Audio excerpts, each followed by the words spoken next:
Good morning, students. Welcome to Suraj School Bhiwadi. Today, I, Taruna, will teach you chapter 6, that is Algebraic Expressions and Identities Part 2. Till now, we have discussed algebraic expression and identities Part 1, and in the previous chapter, we have discussed about addition, subtraction, and multiplication of monomials, binomials, and trinomials. So in this chapter we will increase our knowledge on polynomials and divisions of algebraic expression.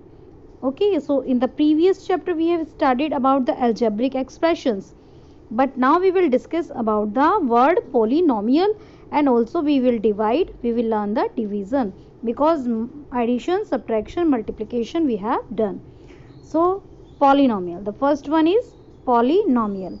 So what is polynomial, beta? Polynomial is an algebraic expression formed with constants, variable, and exponents of variable. Means you can see here an example: 5x cube minus 7x square plus 8x minus 1. So what have you seen? It is an algebraic expression which has constants. So here you can see the constants, coefficients, variables. Here is the variable x and the exponents. And exponents of the variable can only be non negative. Means जो exponent होगा polynomial में वो always क्या होगा? Non negative. Non negative means it will always be positive.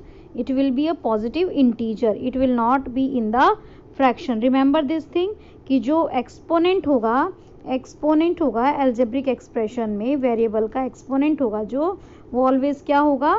Positive होगा. That will also be in your 9th class.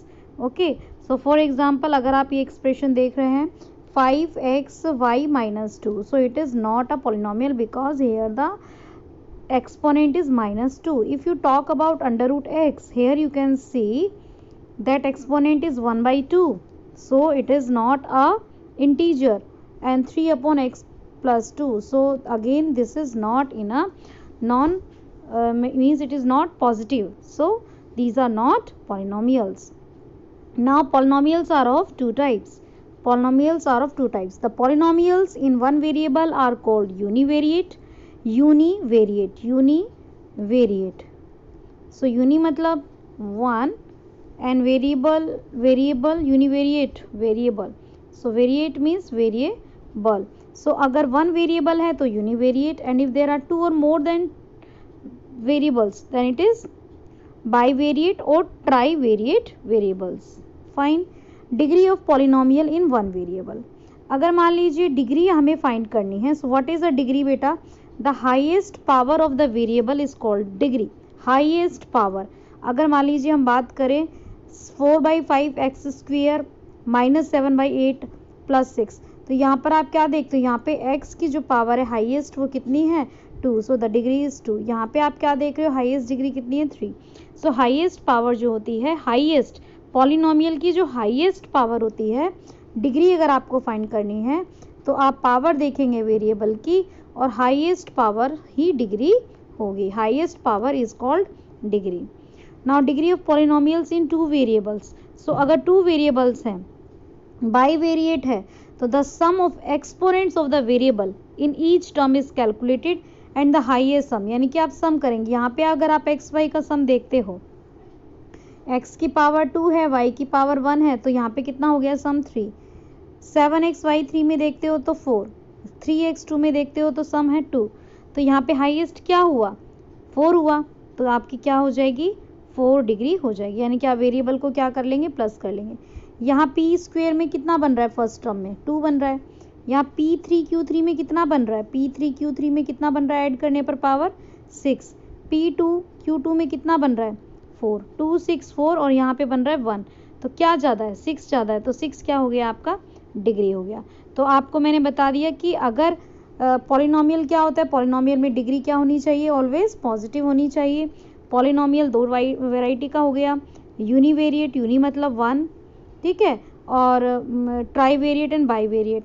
तो अगर आप इसमें यूनिवेरिएबल में अगर आप डिग्री देख रहे हैं, डिग्री फाइंड करनी है, तो आप क्या देखेंगे बेटा? डिग्री में आप हाईएस्ट पावर देखेंगे, और बाईवेरिएट में सम करेंगे, सम करने के बाद हाईएस्ट पावर देखेंगे. अब आता है आपका कांस्टेंट पॉलिनोमियल। क्या होता है constant polynomial?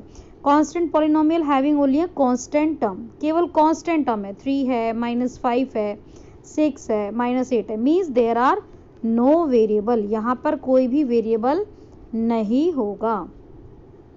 Linear polynomial, linear polynomial क्या होगा बेटा? लीनियर पॉलिनोमियल अगर डिग्री 1 है तो लीनियर पॉलिनोमियल है, ठीक है। आप हाईएस्ट पावर देख लेंगे, अगर हाईएस्ट पावर 1 है तो वो क्या हो जाएगा? Linear polynomial. क्वाड्रेटिक का कैसे पता चलेगा? क्वाड्रेटिक, तो क्वाड्रेटिक के लिए आपकी अगर डिग्री अगर 2 है, डिग्री अगर 2 है तो क्वाड्रेटिक, डिग्री अगर 3 है तो क्यूबिक, 3 डिग्री हो गई तो क्यूबिक, और अगर डिग्री 4 होगी तो क्या हो गया? By quadratic. यहाँ आपको बॉक्स में भी बता के दिया हुआ है कि अगर डिग्री 1 है, डिग्री 1 है तो वो क्या हो जाएगा? Linear, degree 2 quadratic, degree 3 is cubic and degree 4 is biquadratic polynomial. Okay fine, so let us have exercise 6.1, write the degree of each of the following polynomial. Degree बतानी है, degree means highest power, so what is the highest power here? Yes absolutely 4। यहाँ पे highest power, what is the highest power here?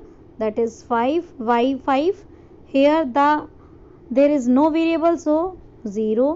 Here the highest power is 9 and here there are no variables, so degree is 0. So for the degree what you have to see, you have to find the highest power, highest exponent of the variable. Then question number 2, which are not polynomials? तो polynomials के लिए मैंने आपको बताया था that power should not be negative. So here you can see the power is negative. इन्होंने पूछा not polynomials, तो a is not a polynomial. यहाँ पर आप क्या देख रहे हो? ये पॉलिनोमियल है क्योंकि यहाँ पे x की पावर 1 है, यहाँ 2 है, यहाँ 3 है, तो पॉजिटिव है। ये नहीं है, क्यों नहीं है? क्योंकि यहाँ पे पावर 3/2 हो गई है, और ये भी है क्योंकि यहाँ पे पावर पॉजिटिव है। पावर फ्रैक्शन में नहीं होनी चाहिए, पॉलिनोमियल के लिए फ्रैक्शन में नहीं होनी चाहिए, पॉजिटिव होनी चाहिए, इंटीजर होनी चाहिए, माइनस में नहीं होनी चाहिए, ठीक है। Now right the following polynomial in the standard form and also right the degree. Standard form में लिखने के लिए आप उनको कैसे लिखेंगे? हाईएस्ट पावर से लोवेस्ट पावर की तरफ लिखेंगे। तो जैसे थर्ड का ए आप देख रहे हैं, तो सबसे पहले 3x³, फिर आपका हो गया x², फिर आपका हो गया 7x, फिर आपका हो गया 4, ठीक है। अब इन्होंने पूछा डिग्री भी बताई, तो आपने क्या देखा यहाँ पे? हाईएस्ट पावर आपको क्या नज़र आ रही है? 3। हाईएस्ट पावर क्या नज़र आ रही है आपको? 3। फाइन। अब जैसे बी वाला पार्ट है, तो बी वाला पार्ट तो मैंने आपको फर्स्ट चैप्टर में सिखाया, इससे पहले जो हमने किया है, ठीक है। ये दोनों कैसे कैसे हैं बेटा? बाइनोमियल है। बाइनोमियल है तो पहले आपको क्या करना पड़ेगा? मल्टीप्लाई। x² के x² से कि कितना आया? x4। यहाँ पे कितना आया? 4x²। अब -1 की x कैसे करेंगे? तो -1x² और फिर -4। अब क्या करेंगे? अब इसको सॉल्व करेंगे, तो x की पावर 4, देन प्लस का 4 - 1 कितना हो गया? 3। लाइक टर्म्स को ट्रीट करना बताया था ना, -4। Now you can see what is the highest power? Highest power is 4, highest power is 4. So ये standard form I have written and the degree is 4. In this manner you have to do. Again in the third question C part, what you have to do? Third question C part. In third question C part, what you have to do?